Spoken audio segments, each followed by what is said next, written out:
So you've been in no contact for a week, maybe a couple weeks, maybe even a month, and finally your girl comes back around, she starts messaging you again. And you want to know, how can you re-attract her from there? Well, the good news is you've already done the heavy lifting. You've gone no contact, you've used your emotional restraint to pull back from messaging her, liking her posts on Facebook or whatever. And now, after a couple weeks, she's gotten curious about, what's going on with you. Maybe she's seen some, posts about how cool your life is on social media. She's wondering, what has filled up your life now that she has exited it? What's the thing that's consuming your attention? So the first thing that you need to know is that you need to put in less effort than her in the texting, right? So she comes in, she says, hey, how you doing?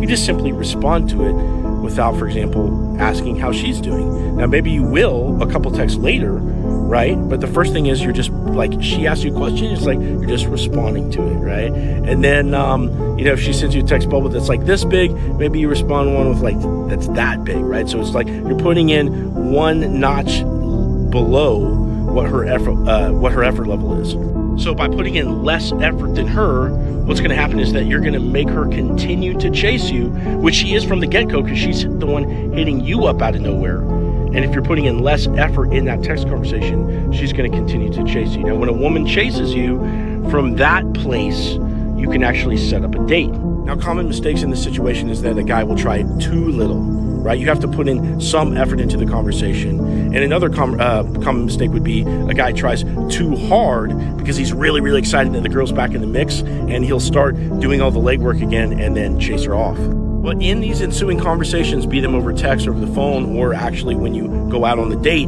the thing that you need to focus on is fun. You need to get rid of any talks about old baggage that can happen later after you're back into a relationship again. But your only focus is to be positive and make her have a good time. And that should basically characterize all your interactions together over the course of the next, however long it takes to re-attract her. Now, honestly speaking, this is where most guys mess up, okay? Because they don't have the emotional resilience that it takes to make all the right plays, because this person that they've liked so much to the point of even driving off is now back in their life, and they almost can't help themselves to try too hard. And so in these cases, it's really, really useful to have a coach that can help you play by play it. But if you can't afford a coach, your next best thing is to follow the advice in this video to the T, okay? And get her back.